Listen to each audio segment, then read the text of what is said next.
plank every day for a month. See what happens to your body. I'm sure you've heard it all before. Planking is a full body workout. You can totally transform your body in less than 5 minutes a day just by planking. Well, I've definitely heard it plenty of times, so I finally decided to try it out for myself. Here's what happened when I did the 30-day plank challenge. Oh, and be sure to subscribe and turn on post notifications to join the bright side of life. I've always had a love-hate relationship with my weight, and it's not like I didn't feel happy with my body. It's just that I've always had a couple of extra inches around my waist that I was not opposed to getting rid of. But like anybody these days, I just never had the time to really commit to the gym or do a full-on workout. So again, like a lot of people, I turned to the internet for some quick weight loss options. And that's when I came across this article about the 30-day plank challenge that's supposed to tone you up in just a month. I was like, okay, let me get this straight. All I have to do is just one quick exercise a day to get my dream body before it's time to flip the calendar? Yes please. And that's when my experiment began. I have to say, everything was pretty chill for the first week. I planked for 20 seconds on the first 2 days, for 30 seconds on days 3 and 4, and for 40 seconds on the 5th day. I made sure to let my body rest on day 6. I'm not gonna lie, I was feeling pretty great by the end of week 1. Planking every day was already starting to lift my mood and give me the energy boost I desperately needed. I knew that I could hold my plank for a lot more than just a few seconds, but I followed the rules of the challenge and waited patiently for a real challenge. Well, week 2 definitely delivered. On day 7 and 8 of my experiment, I held a plank for 45 seconds. On days 9, 10, and 11, my goal was to do it for at least a minute. And that's when my confidence kind of faded. I suddenly saw how difficult this challenge really was for my body. But this reality check only made me that much more determined to see this thing through. On day 12, I held a plank for 90 seconds and rested the next day. I almost reached my breaking point during the following 6 days. On day 14, I planked for 100 seconds, and day 15, it was 110 seconds. My core was quaking like crazy, and my eyes were glued to my phone, waiting desperately for the timer to hit 0. For days 16 and 17, my plank was 2 minutes long. It went up to 2.5 minutes on day 18. Day 19 was a much needed rest day. At this point in the experiment, I started to really toughen up, not only physically, but mentally too. I started focusing on my daily goals more and working towards them immediately, instead of drowning in procrastination. This sudden boost in motivation and work ethic was certainly a pleasant surprise.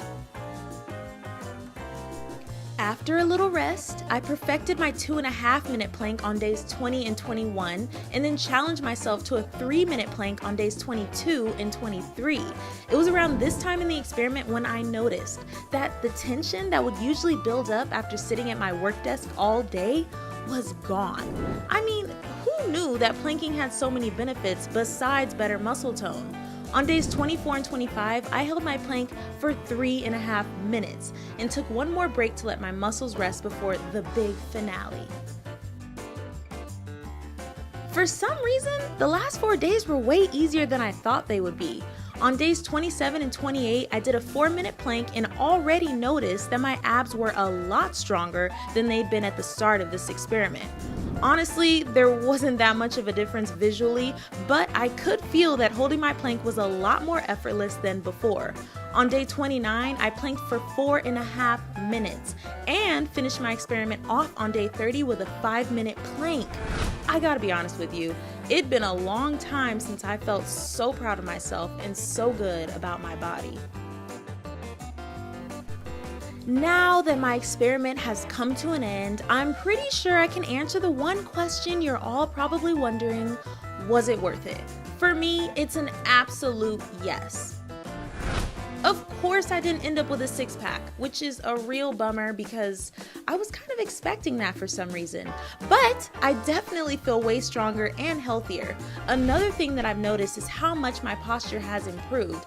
Apparently, planking is really helpful for that too. As for my little bit of extra inches around my waist, they've almost disappeared entirely. I read that regular planks actually stimulate your metabolism, so I figured that's probably how I managed to lose some weight, especially considering the fact that I didn't change my eating habits at all. But that's not the best part. What really surprised me was how much my mood and general approach to life has changed. I became way more confident and determined to not only finish the challenge, but to change my life for the better as well. I learned that when you treat your body right, it inspires you to do the best you can in any other aspect of your life. This simple exercise gave me that inner power and strength, both physical and mental, that I've always been looking for.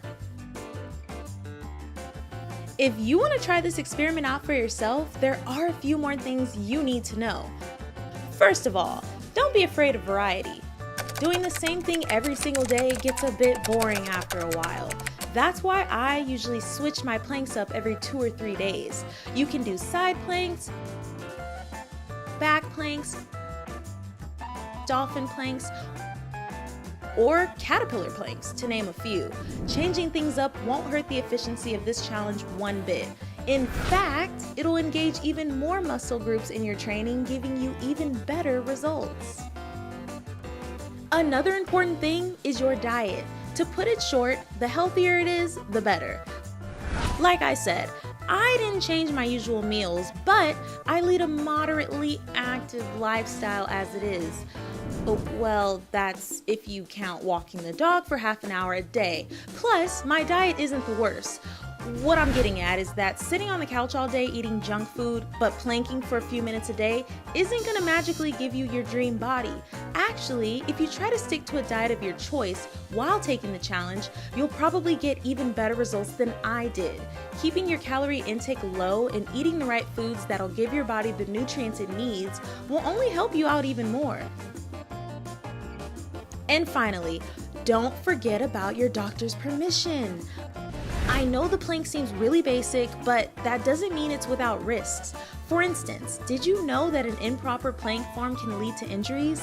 That's what I'm talking about. So, make sure to talk to your doctor before you begin the 30-day plank challenge, especially if you're slightly overweight or have heart or back problems. Your doctor will tell you whether this experiment is advisable for you and give you all the necessary instructions and precautions. If you're new to this whole exercising and plank thing and this challenge is way too hard for you, it's okay. You can always go slow and do the plank challenge for beginners. It starts with 20 seconds on day 1 and builds up to just a 2-minute plank by day 30, not the 5-minute one I did. Once you've done this earlier version, you can then give the one I did a try. But most importantly, listen to your body, and good luck. So, are you going to try the 30-day plank challenge yourself?